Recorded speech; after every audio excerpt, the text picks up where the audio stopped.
Hi guys! So today, mag-review na naman tayo ng isang flashlight which is the Astrolux Mf01. Ipopost ko na lang sa description kung saan ko siya nabili. By the way, sa Banggood. Okay, so una, makikita natin ang manual, ang flashlight, may kasama siyang tripod mount screw, may dalawa siyang spare O-ring at isang lanyard strap. So ngayon, tatabi natin ang hindi natin kailangan at ituturo ko kung saan gagamitin ang dalawang pirasong spare O-ring. Dito siya. Magkabilaan po yan. May kasama siyang battery holder para sa 4 na pirasong 18650 na baterya. Ilalagay ko na lang sa description kung saan nyo na mabibili ang LED emitter, spare O-ring, battery holder, baterya, so lahat po. Check the description below. Ang gamit kong baterya ay from Wavecell 18650, 3000 mAh, 3.7 volt, max discharge is 20 amps. Meron pang mas mataas doon. Ang standard 18650 natin ay walang nipple or tip.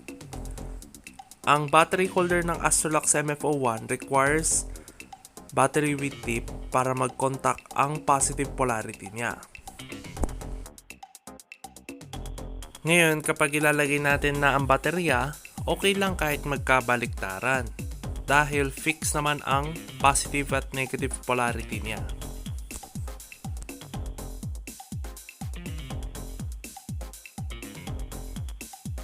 Ngayon, nakita natin na solid na ang green niya.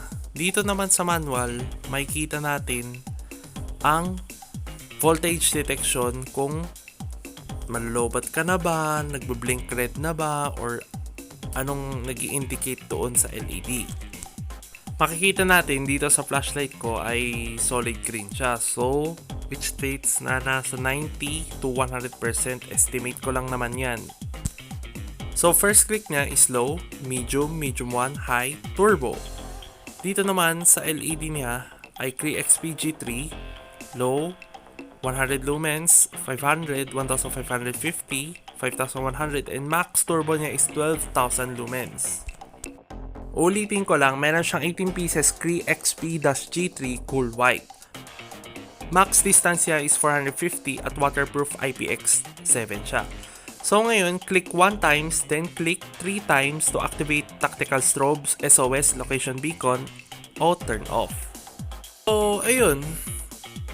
Ano pa hinihintay natin? Proceed na tayo sa beam shot.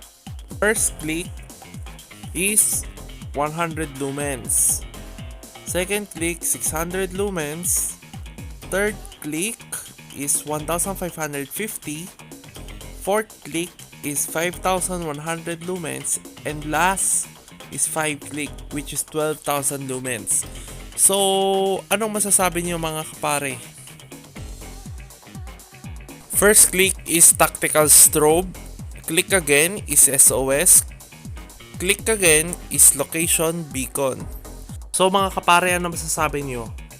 Para sa maliit na flashlight na may 12,000 lumens for less than $100, sulit na ito.